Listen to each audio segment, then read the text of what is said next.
I want to make a video about how to make sure that like what you're doing inside the gym, what you're doing in maybe your jiu-jitsu will transfer over to maybe your jiu-jitsu training or even like competition training. So what happens a lot is you might be fit, but you're not conditioned for like the specific sport. Because what happens, you go into that specific sport or even a specific event, and you're facing you're in stressful situations that you're not used to.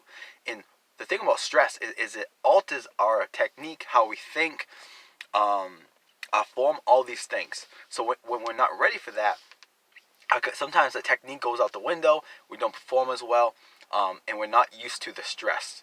And stress alone gets us like super tired. So if you say you're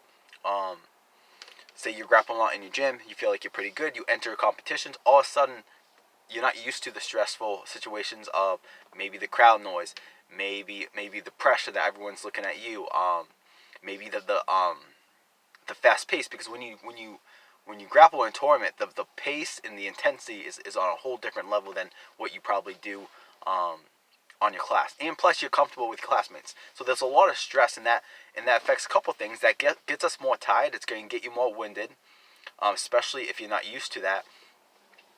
And then it alters our technique. So a few things that are important so that what we do inside the gym, or maybe what you do for your martial arts training really transfers over, is try to have really good technique and form like when you're under stressful situations. So if you're like doing conditioning, like make sure that you don't train so hard that you can't keep form. Because what happens is a lot of people do this. They'll do like these crazy interval workouts or these crazy like metacons, and they let their form go to shit. And what you're really doing there is you're teaching your body is like, okay, when you're tired, your form's going to go to shit, your technique's going to go to shit. So same thing in the gym. If you're rolling and you're doing jiu-jitsu, you're rolling hard and you're exhausted, and you let your technique and the things you're supposed to do while you're grappling go to shit because you're fatigued.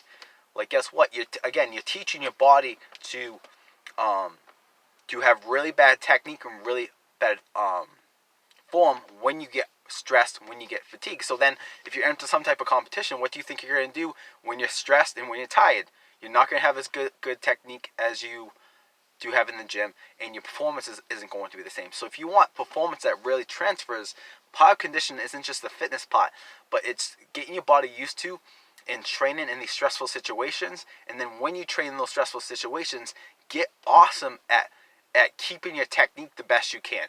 If you can't keep your technique lower the intensity, you'll be better off. Because again, if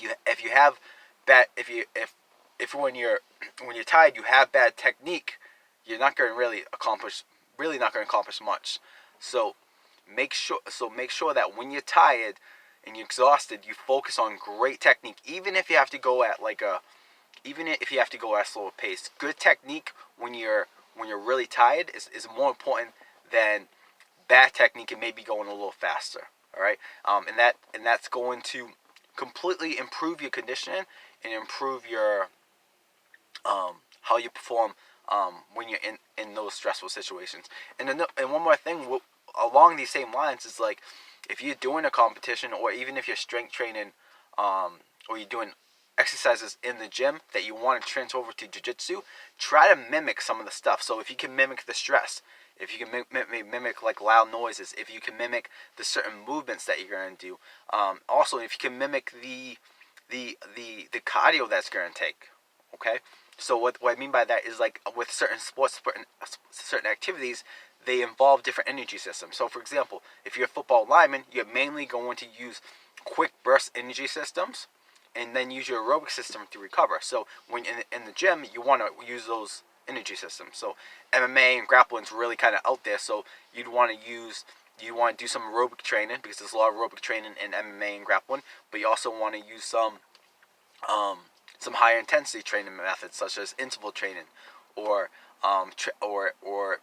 training when your heart rate is really high for an extended period of time. So those things are really important. But the biggest thing is get good at having good form, good technique when you're tired, and you're stressed, and that's going to transfer over a lot. So that'll transfer over from maybe your workouts to the gym to your grappling class, and also from your grappling class to a competition if you go in that route.